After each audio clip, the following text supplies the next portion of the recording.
Hello, YouTubers. How's it going? It's been a long time. No see, but here I am. I'm here to deliver the news for the EIDL grant. What news? Yeah, exactly. What news? Well, since they've come out with it, since we've gotten our $20 billion that are supposed to be allocated to the small businesses that missed out on the first one, seems to be hearing a lot of crickets from the SBA. I got a feeling that they're kind of worried about shipping out this next EIDL grant because there seems to be a road bump. Yeah, and it's not going to go over really well with a lot of people. The majority of us is not going over really well. Are there ways around this road bump? Yes, there are. And we're not going to show our hand because if we show our hand, then they'll know exactly what to do to trump us out. So we're going to be calm about that right now. We're not going to overplay what we know. I know there's a few fellow players out there, including myself. I think Jason McElhone has a good idea what's going on. You're going to get your $10,000 grant. How you're going to get it?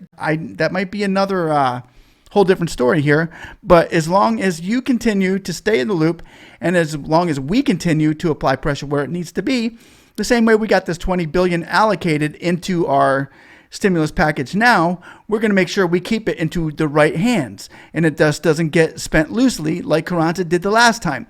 So with this said, this is what we're talking about, people, is this section over here. Section 331, located in a low-income community. For those of you that are located in a low-income community and can prove you have lost 30% in your in the last year. However, my question and our question is not, can we get this? What we need to question right now, people, and please, I implore you all, pay attention to this and please apply pressure accordingly. What we need to know is who put this here? Who is the person that we can look at and call and say, excuse me, why did you put this here? Hey, Schumer, can you tell me who put this here? Because what's going to happen here, guys, is we're going to find out who put this here. Because what they did when they put this here is they discounted they screwed all the middle class working people of America and higher and a little bit lower, lower income, you too. They screwed you by saying is located in a low community area. This isn't part of it or wasn't supposed to be part of it. Why is this here? And I would like to know who put this here. If you're brave enough now, I would hate to be the one who said, yeah, that was me. I put that there. You're in trouble, dude. First of all, okay, I don't need your name if you just take it out now. Take it out, amend it, and then send it back into Congress. Please.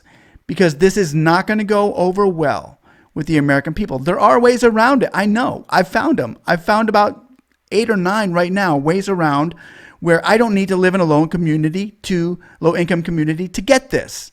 There's other ways to get it. But the thing is, why is it here? Who put this here? So our job right now is to find out who put this here. Simple question. Once we find that out, then you're say a Democrat, no, it's a Republican. Nah, say Bob put this here. And you have all these other politicians that are going to look at Bob and say, he's a bad, bad guy. He's a horrible. So I don't know if a Democrat put it here. I don't know if a Republican put it here. And I don't care. Get it out before your name gets exposed to the people that you put this here, because this is not going to go over well for the middle class and upper class, middle class and lower middle class communities. Because that's like saying you guys weren't affected. Only the low-income communities were affected. But the truth of the matter is, this is not okay. This is not okay. And to show you guys I wanted to bring this up to you because for those of you that are getting PPP, let me get my little fat head out of the way here. There's just been a memorandum put in by the OIG, Office of Inspector Let me scoot that over a little bit. For the Paycheck Protection Program. This is the kind of people that we're dealing with. I just wanted to point this out to you because I wanted to show everybody out there what we are up against being a small businesses. This is what we're up against. This was a letter dated to Javita Carranza on the 11th, just yesterday, for the Paycheck Protection Loan Program, Department of Treasury. They have a new do not pay list. Do not pay list, which is good. It actually goes over some areas onto where people who were being paid money, outsourcing money to businesses that they feel like did not deserve the money. So what were they working on ever since August of the 20th of August? Remember when we hit that spot last year? You guys have all been there. I'm preaching to the choir here. In August last year, like everything was moving forward, and then it came to a standstill. Well, these guys they're pretty much coming out and saying, yeah, it was us. We stopped everything, and we started making this do not pay list in August of last year. And I remember that because I was very interested in what's going on. And this was August 8th, around 2020.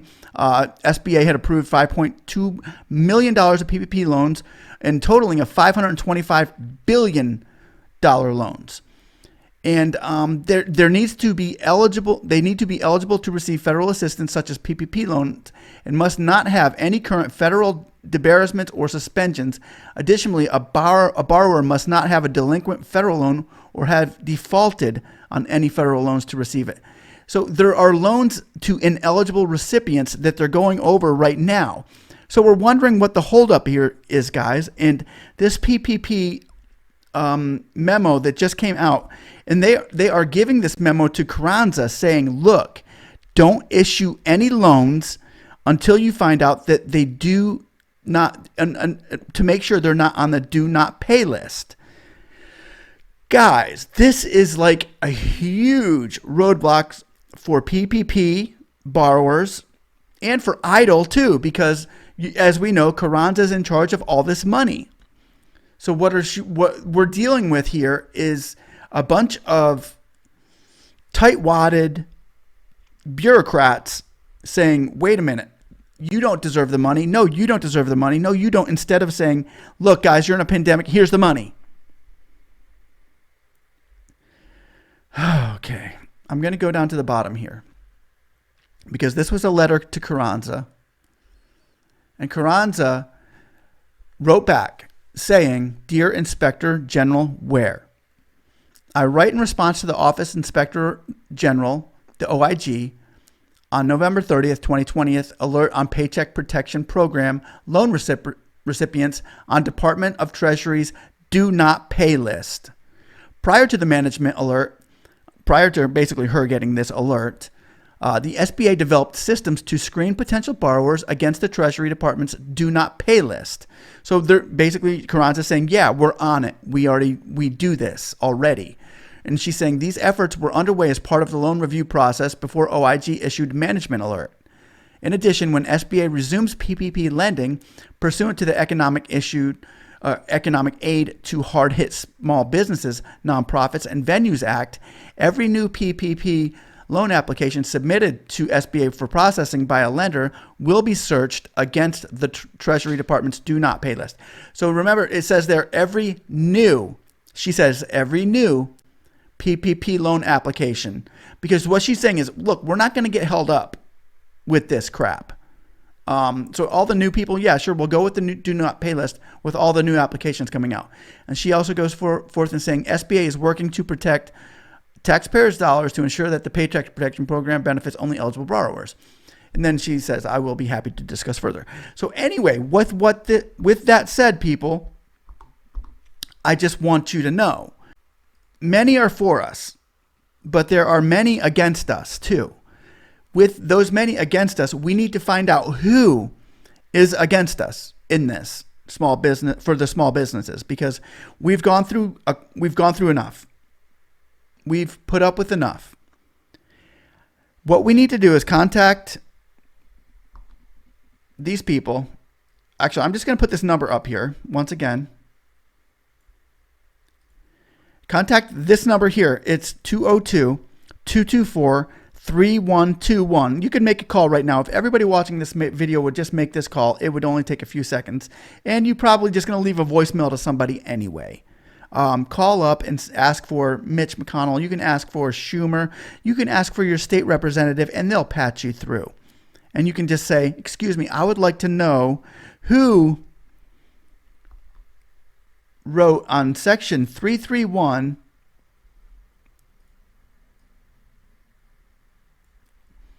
that you have to be located in a low-income community to receive the $10,000 grant, because it just ain't right. So what I'd like to do is I'd like to implore everybody out there saying, first of all, I would like to say, don't stress it. There's ways that we are going to get our money. Trust me, there's ways to get the money. I've gone through every nook and cranny, and I've found loophole after loophole after loophole where you do not have to live in the low-income community in order to get this. There's other ways to get it, but there shouldn't have to be. And it's really starting to irritate me that we got to go the extra 10,000 miles to get what should have already been ours. So with that said, please call your state senator now and ask them who put that in section 331 of the stimulus bill, the new second stimulus bill. Section 331 is located for the EIDL grant. You got to be located in a low income community. Why? Why do you have to be located in a low income community? I didn't know that this pandemic was prejudiced to the middle class, but I think that our politicians think that it is. And I would just want to say, with this going forward, like, subscribe, and don't worry. Be happy. We're going to get this. I just kind of am wanting to clear the air with this and say, look, guys, we could be up against something here that we didn't anticipate. All right. Thanks for watching, guys. Have a blessed day. Like, subscribe. Peace out. Bye.